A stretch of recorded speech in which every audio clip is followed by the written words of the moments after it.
2 కోట్ల మందితో యోగా మేము చేస్తున్నాం, 2 లక్షల మందితో సమీకరిస్తున్నాం.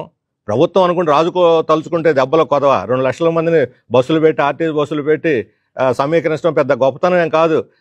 గిన్నెస్ బుక్ రికార్డులోకి ఎక్కాలంటే అసలు ఇక్కడేదో ప్రజల ఆరోగ్యం బాగుపడాలని కాదట వాళ్ళ లక్ష్యం, గిన్నెస్ బుక్లోకి ఎక్కాలని. లక్ష్యం కూడా చూడండి.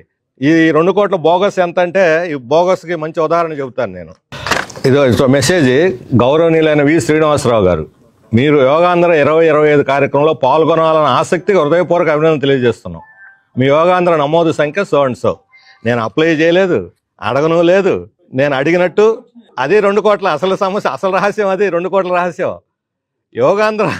యోగాంధ్రకి ఎవరు రిజిస్టర్ చేసుకోకుండానే చేసుకున్నట్టు వాళ్ళు అభినందించి దాన్ని లెక్కేసేసారు. 2 కోట్ల మంది అయిపోయారు.